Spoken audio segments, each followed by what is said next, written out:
Check it out. We are fixing up our blue DSi with an aftermarket shell. Let's find out if they're any good. I got this one on AliExpress. Packaging itself doesn't look too bad. Let's open it up and see what we have.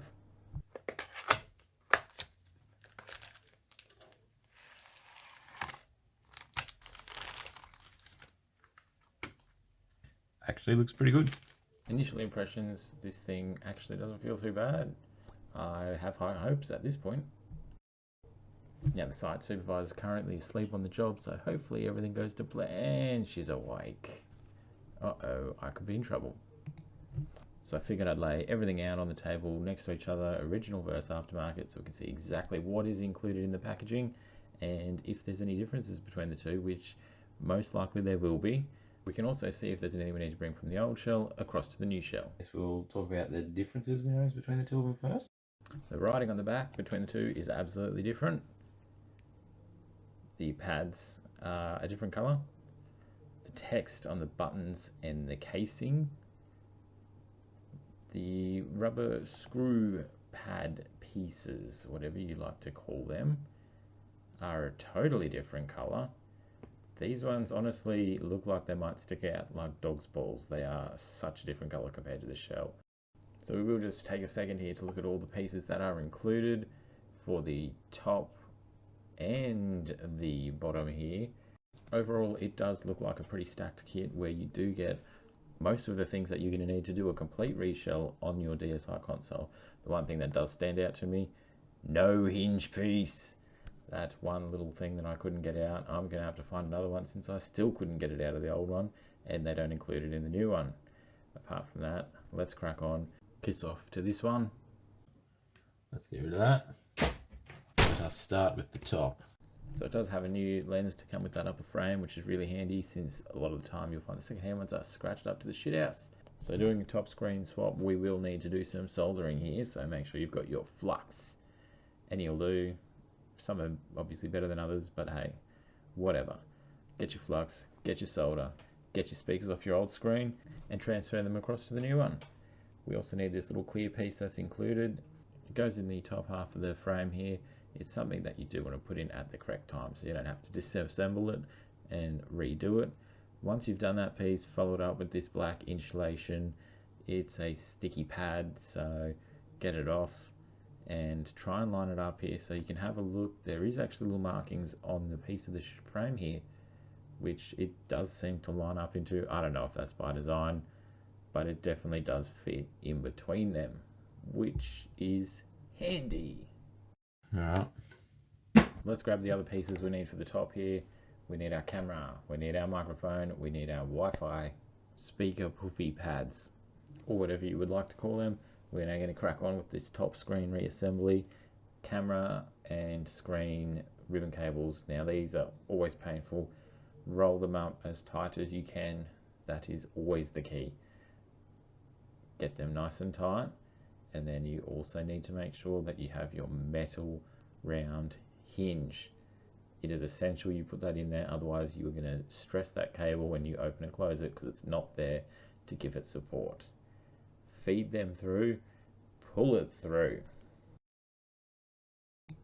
Remember to be gentle with these cables, and if you get them through successfully, crack on with the next bit. Antenna thingy bobby gets fed through the hingey in the middle of those cables. Follow it up with the antenna, again feeding that white cable through the middle of your ribbon cables. Just having a little bit of difficulty when pressing this antenna in place.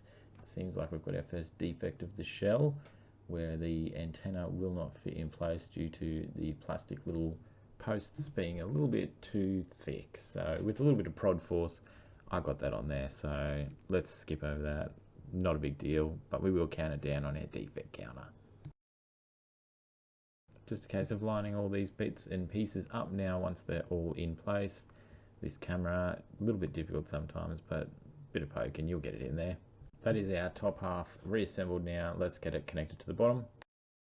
Get your lower frame piece ready and hingey piece. So insert that hingey piece where it needs to be in the top there. We cannot put the top frame piece on until that hinge piece is in. and we've connected the bottom half to the top half because we need to be able to slide that through again. Trying to get these ribbon cables through this frame piece is honestly sometimes just as annoying as rolling the cables in the first place. But once they're through, give it a bit of a slide and make sure you bring your other two thinner cables through the middle still, and you're hunky-dory. Once those cables are all the way through, you should be able to open and close it like normal DS. Slide your hinge piece back through and it will hold. Then you can put the top cover back on. Sometimes a little bit forceful, you know, this is an aftermarket shell. So let's get our screws and see if they actually line up into the screw holes. That would be a massive bonus. Now, comparing the buttons here, we do see a bit of a difference between the two. One's shinier and the font is a little different. We'll carry on with our next set of buttons, but we do have another defect. So it's again only a minor thing. That should just snap off, and just like that, yeah. So I did mention at the start of the video that the button pads did look different to each other. To me, it purely looks cosmetic. It's just a color difference. The actual buttons on these, since they're clicky buttons, not like a DS Lite where you've got the black pads, I don't think these are going to really change anything as such, so they should be fine. Now moving along to this clear bit and the black bit. Now I don't actually need to use these two bits since they're attached to the power board, but for the sake of going over everything that's included with this shell, we are going to have a crack and see what they're like. It did need to be modified, so we're adding that to the defect counter. Let's pop it out now that it does fit. We know it does work. We are going to put the actual one in. It's just easier that way because it does have that little cable attached to the LEDs. So we're going to split the screen from the digitizer here at the moment due to the fact there is some sort of little mold or fungi growing in between the screen, and we want to clean that up because it was absolutely visible when you turned that screen on. It was noticeable. You don't want that there. That will ruin your gameplay experience. Nobody wants to play on a moldy screen. That's gross. Now, quick shout out to today's sponsor, PCBWay, the absolute superstars of doing all your PCB printing, custom designs. Send them across, get a quote. Super simple. Check it out on their website. If you don't do PCB design, that's fine. They've got a web store where you can find tools, toys, and merch. Very handy if you are in the repair game. Check out this screw kit. These would come in super handy for disassembling consoles and stuff. So I'll leave a link in the description below so you can check it out for yourself. Now we're cracking on with the repair. So I'm going to hit this screen and the digitizer with some 99% isopropyl alcohol. You do see after using it, it does leave a bit of a streaky residue. So I do go over it again with a dry cloth. That really seems to help it out a lot. But you really want to make sure you don't soak this thing either, because if it gets into the layers of the screen, you will have dark blotchy mess happening as well. So hit them both, not too much though. I think that's about as good as they're going to get, so we're going to put those two back together and we're going to attempt to put it in the frame and hope there's no defects with the lower frame here. It seems to fit okay. We might be okay then. Time for the big bopper. Attach your top screen to the motherboard itself. It can be a little bit tricky, but you've really got to make sure that it is in all the way and that your clamp is down. Then you can run your wires for your microphone and your Wi-Fi antenna thingo, and they feed out through the bottom again. Once they're through, you can place the board down and we can start attaching all the top ribbons. So we've got our camera, we've got the power and button board and the screens and digitizer. At this point I am screwing it all in as I go. I'm using the screws that came with the kit. The final piece of the puzzle for this lower half is getting our Wi-Fi board attached. That thing is super important. Don't ever forget it. If you do, the console won't boot up. Very common problem when they go bad. On to the next piece then. Now we can start on the lower half. Now we're going to have to remove this whole ribbon cable assembly here. That includes the shoulder buttons, and it has the SD card reader there under the little stylus holder piece. This is where a few of those strange little metal pieces are going to come in handy for the rebuild on the lower half here. So one of the first things I'm going to actually check here in regards to this lower frame is to see if the buttons actually fit in and if they move correctly, because the posts they provide with this aftermarket kit are way shorter than the original posts. And as you can see, the button isn't quite lining up and isn't clicking correctly. So you can see the different size in our posts there. Let's try both. Let's see what happens. It didn't really matter what post we used, we had the same result. The button didn't line up and the button didn't click. Let's go defect number 4. The buttons are slightly different. Now, whether or not it's actually a defect, I don't know. But because of this, they don't fit properly. So again, we're going to try and wiggle it off to break it. The nice sturdy pair of pliers, the tweezers were not strong enough. Piss off. Now straight away we've got that button back in and it fits snug and is springing correctly. So bit of a strange choice of design there, but anyway, let's crack on. Being careful not to break our ribbon or the buttons off, because they have those little micro switch trigger kind of things, whatever you want to call them. Break off that other button piece because we want that one to fit properly too. And just in the bottom left there, we do have the button pad for the speaker up and down buttons. Make sure you put your little nuts in. There is 2 of them, one at the top, one at the bottom, because again, you'll have them in your little bag kit there.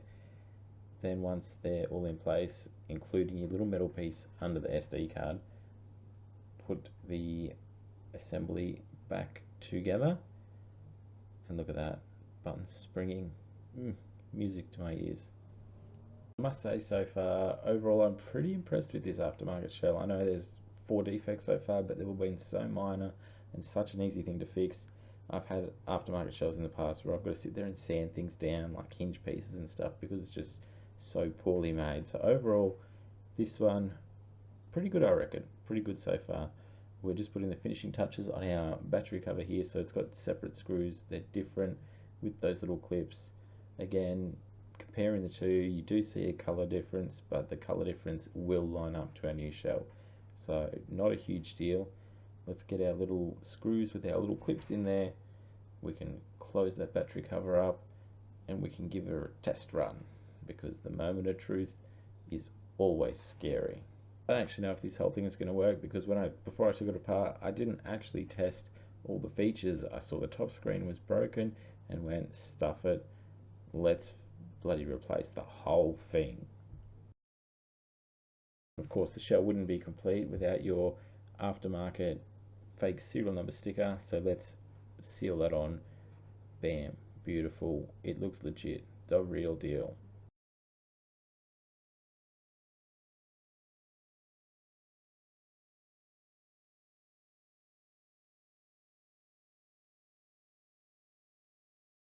Okay, so we have run into a bit of a problem here.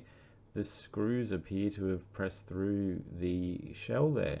Now, I did use the screws from the kit, remember, so it's either those screws are too long, I have over tightened the absolute shit out of them, but I have done so many of these and that has never happened before, so I'm probably leaning more towards the defective kit. Now also just realizing that this lower frame isn't quite flush, so we're now going to try and play a game, and guess what? Digitizer isn't working either, so all the wheels are falling off here. Not a mission success, I don't think. We'll try and play an actual game, see that the game card reader works. So far so good, it does read it, I'm happy with that. But there's also some white pixels at the bottom of the screen too, so it just gets worse and worse. The top half is okay, so let's get this new lens on anyway. Nice and carefully. Peel the old protector off, get the new one in there. Depending on your environment, if it's dusty, you have some compressed air handy to give it a bit of a blast in between. Not too much though, you don't want to spray the gas out onto it. That is actually looking pretty good, so let's try and put these blue things in. They definitely do stand out like dog's balls, I was right. Even the frame on the top there isn't quite the right colour. Hey, look at that. Yeah, it stands out. Nowhere near as good as the original. Apart from the screw mishap though, I think overall it is a good viable replacement if you need it.